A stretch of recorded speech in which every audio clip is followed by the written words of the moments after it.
में बिफोर 2017 बहुत सारे टैक्सेस थे, बहुत सारे सेंट्रल टैक्सेस थे, बहुत सारे स्टेट टैक्सेस थे। तो बहुत सारी प्रॉब्लम्स होती है बीइंग ए कस्टमर। मान लो आप कस्टमर हो, कस्टमर के केस में भी प्रॉब्लम होता था, बिजनेसमैन के केस में भी प्रॉब्लम होती थी, जो बिजनेसमैन होते हैं उनको भी इशू होता था। फिर गवर्नमेंट ने क्या किया, पार्लियामेंट में एक्ट पारित किया, जीएसटी एक्ट 2017, जिसमें कितनी चीजें कवर्ड की इसमें आप देख पा रहे होंगे। स्टेट टैक्स कितने से हैं और सेंट्रल टैक्स।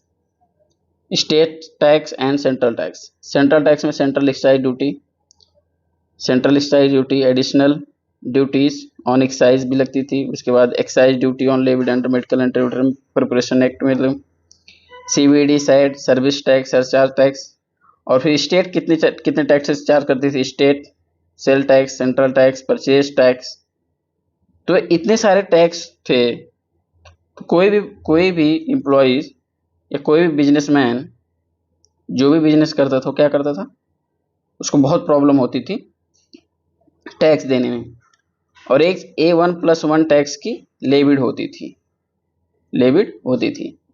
मान लीजिए आप दिल्ली में रहते हो, इस केस में क्या था, दिल्ली में मान लो वेट 9% है, CST कुछ X% है। आप यही चीज हरियाणा में सेल करते थे तो वहां पे रेट डिफरेंस हो जाता था। ठीक है, तो क्या होता था इसमें क्या होता है, कस्टमर्स को प्रॉब्लम होती है, और जो बिजनेसमैन होते हैं वहाँ के अकाउंटेंट्स भी होते हैं उनको भी बहुत ज़्यादा प्रॉब्लम होती है। तो गवर्नमेंट ने क्या किया, इन सबको मर्ज करके क्या लाया, इन सबको मर्ज करके एक GST है, गुड्स एंड सर्विस टैक्स। ठीक है, लेकिन इसमें कुछ फॉलोइंग पॉइंट्स हैं जो कि इंक्लूडेड नहीं है, like basic custom duty, central tax basic custom duty, research and develop cess, export duty, anti dumping safeguard duty. और स्टेट टैक्स अभी भी चार्ज करता है, state excise duty, stamp duty, professional tax and motor vehicle tax. ये इतने सारे जो taxes हैं ये GST के अंदर अभी कवर्ड नहीं है।